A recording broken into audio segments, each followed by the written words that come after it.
Assalamualaikum warahmatullahi wabarakatuh. Jumpa lagi di pelajaran PKPH hari ini. Nah, menginjak ke KD berikutnya, kita akan belajar mengenai pengolahan hasil perkebunan karet. Yuk simak baik-baik videonya ya. Karet merupakan suatu polimer isoprena yang juga merupakan hidrokarbon dengan rumus monomer C5H8N kali. Karet ini umumnya berasal dari getah salah satu tumbuhan, terutama dari pohon karet atau Hevea brasiliensis. Getah ini diperoleh setelah pohon karet yang cukup umur dideres batangnya sehingga getahnya keluar. Getah yang keluar inilah yang disebut lateks atau karet alam. Kemudian dia diolah menjadi berbagai macam produk karet. Seiring dengan perkembangan ilmu, pengetahuan, dan teknologi sekarang ini, karet alam juga dapat disintetis. Akan tetapi kegunaan dari karet alam ini tidak dapat digantikan oleh karet sintetis. Jadi dari sini kita lihat karet ini sebenarnya ada asalnya itu dia dari alam. Namun dia juga bisa disintetis walaupun sifatnya itu sebenarnya nggak bisa menggantikan karet sifat asli dari karet alam itu. Nah, ini jadi klasifikasi dari karet yang merupakan salah satu contoh polimer adalah karet alam yang berasal dari alam dan karet sintetis, karet yang dibuat oleh pabrikan. Karet alam ini berasal dari pohon karet atau pohon para Hevea brasiliensis. Struktur botani tanaman karet ini tersusun sebagai berikut. Jadi pohon ini divisinya Spermatophyta, subdivisi Angiospermae, kelas Dicotyledon, ordo Euphorbiales, famili Euphorbiaceae, genus Hevea, dan spesies Hevea brasiliensis. Ini dari tanaman yang menghasilkan karet alam. Karet alam ini sifatnya keras dan elastis, tetapi dia akan melunak dan lengket bila pada suhu tinggi dan mengeras pada suhu rendah. Ini sama seperti plastik, rata-rata sifatnya gitu ya. Jadi dia meleleh pada suhu tinggi dan mengeras pada suhu rendah. Warnanya agak kecoklat-coklatan, tembus cahaya atau setengah tembus cahaya, dan berat jenisnya 0,91 sampai 0,93. Untuk spesifik gravitinya adalah 0,915. Karakteristik dari karet alam yaitu yang pertama, dia memiliki daya elastisitas tinggi, memiliki ketahanan terhadap gaya gesek dan kekuatan tensilnya rendah, tidak dapat larut dalam air, aseton, dan alkali, larut dalam larutan eter, karbon disulfida, karbon tetraklorida, turpentin, dan minyak tanah. Karet alam dapat mengalami vulkanisasi. Nanti aku jelasin selanjutnya gimana kalau karet mengalami vulkanisasi. Dalam kehidupan manusia modern saat ini banyak menggunakan peralatan bersifat elastis tidak mudah pecah. Karakteristik peralatan seperti ini biasanya menggunakan bahan baku karet. Dengan semakin meningkatnya kebutuhan ini, maka meningkat pula kebutuhan akan karet. Melihat fenomena ini, maka karet memiliki potensi bisnis yang menjanjikan. Indonesia merupakan negara dengan lahan perkebunan karet terluas di dunia. Namun, jika dilihat dari segi produktivitas, Indonesia masih berada di bawah Thailand dan Malaysia. Hal ini menunjukkan kurang efisiennya pengolahan karet selama ini di Indonesia. Untuk meningkatkan produktivitas karet, maka diperlukan usaha terpadu antara negara selaku pengelola utama perkebunan karet di Indonesia dengan masyarakat selaku pengelola swadaya perkebunan karet melalui kelompok petani karet. Usaha ini antara lain dengan meningkatkan pengetahuan dan keterampilan masyarakat petani karet sesuai dengan standar mutu yang sudah ditentukan. Salah satu jenis olahan dari perkebunan karet ini adalah karet seed atau karet asap yang biasa digunakan sebagai bahan baku ban kendaraan bermotor, selang, hak sepatu, dan lain-lain. Nah, Sobat PDK, kali ini kita akan menyimak tayangan bahan ajar audiovisual tentang pengolahan bahan karet yang sesuai dengan standar mutu yang sudah ditentukan. Setelah melihat tayangan ini, diharapkan Sobat PDK mengetahui tata cara pengolahan karet yang benar dan bisa menjadi inspirasi untuk terus menggali potensi sumber daya alam Indonesia. Selamat mengikuti! Karet seed asap atau rye-bed smoked seed adalah salah satu jenis produk olahan yang berasal dari lateks atau getah tanaman karet yang diolah secara teknik mekanis dan kimiawi dengan pengeringan menggunakan rumah asap serta mutunya memenuhi standar The Green Book.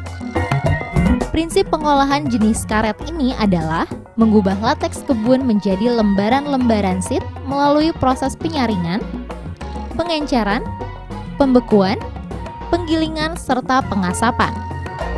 Karet seed asap digunakan sebagai bahan baku dalam pembuatan ban kendaraan bermotor, khususnya jenis ban radial, bahan selang, hak sepatu, dan lain-lain.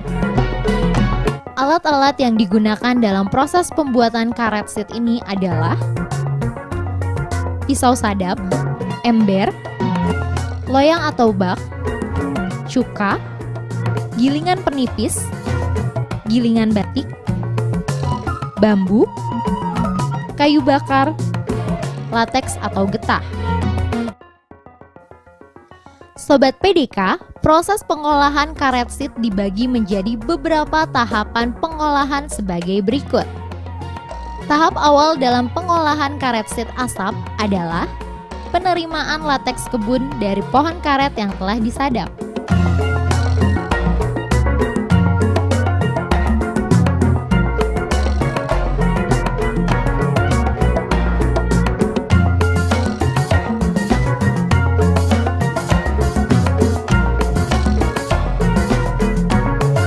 Lateks pada mangkuk sadap dikumpulkan dalam suatu tempat, kemudian disaring untuk memisahkan kotoran serta bagian lateks yang telah mengalami prakoagulasi.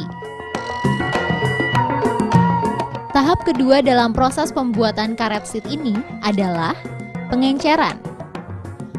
Pengenceran dapat dilakukan dengan penambahan air yang bersih dan tidak mengandung unsur logam.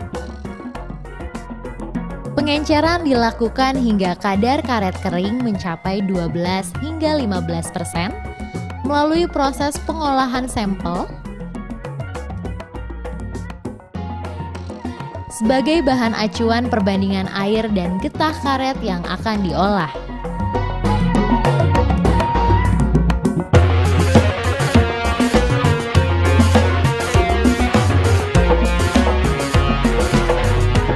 pH air antara 5,8 hingga 8, kesadahan air maksimal 6 derajat, serta kadar bikarbonat tidak melebihi 0,03%.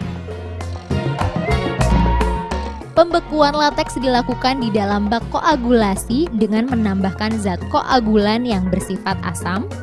Pada umumnya digunakan larutan asam folat atau asam semut atau asam asetat atau asam cuka dengan konsentrasi 1 hingga 2% ke dalam lateks dengan dosis 4 ml per kilogram karet kering. Penambahan larutan asam diikuti dengan pengadukan agar tercampur ke dalam lateks secara merata serta membantu mempercepat proses pembekuan. Pengadukan dilakukan dengan 6-10 kali maju dan mundur secara perlahan untuk mencegah terbentuknya gelembung udara yang dapat mempengaruhi mutu seed yang dihasilkan. Kecepatan penggumpalan dapat diatur dengan mengubah perbandingan lateks, air dan asam sehingga diperoleh hasil bekuan atau disebut juga koagulum yang bersih dan kuat. Lateks akan membeku setelah kurang lebih 40 menit.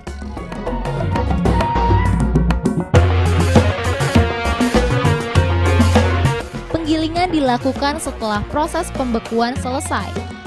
Hasil bekuan atau koagulum digiling untuk mengeluarkan kandungan air, mengeluarkan sebagian serum,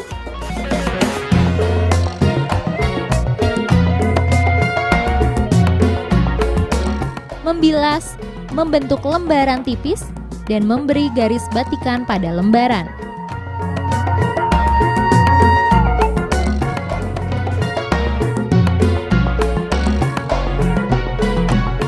Untuk memperoleh lembaran sheet, koagulum digiling dengan beberapa gilingan roll licin dan roll motif atau batik.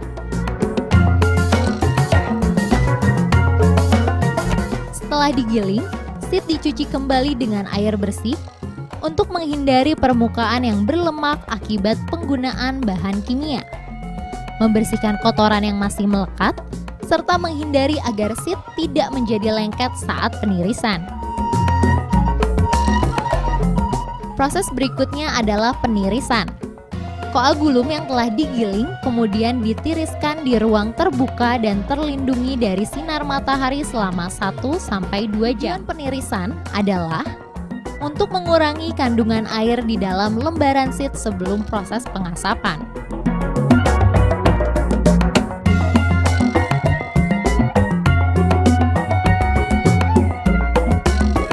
Tujuan pengasapan adalah untuk mengeringkan sheet, memberi warna khas coklat, dan menghambat pertumbuhan jamur pada permukaan. Asap yang dihasilkan dapat menghambat pertumbuhan jamur pada permukaan lembaran karet. Hal ini disebabkan asap mengandung zat antiseptik yang dapat mencegah pertumbuhan mikroorganisme. Secara umum sheet diklasifikasikan dalam mutu RSS 1, RSS 2,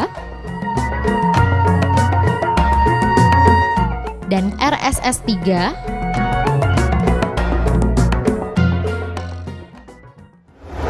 Setelah melihat tayangan bahan ajar audiovisual tadi, ternyata untuk menghasilkan karet sheet yang baik, diperlukan keterampilan dan keuletan dalam setiap tahapannya. Sehingga produk karet yang dihasilkan dapat diterima oleh industri yang produk utamanya berbahan dasar karet. Demikianlah tayangan bahan ajar audiovisual ini kita akhiri sampai di sini. Semoga dapat memberikan inspirasi dan motivasi bagi kita semua. Sampai bertemu lagi pada tayangan bahan ajar audiovisual lainnya, tentunya dengan tema yang berbeda. Sampai jumpa.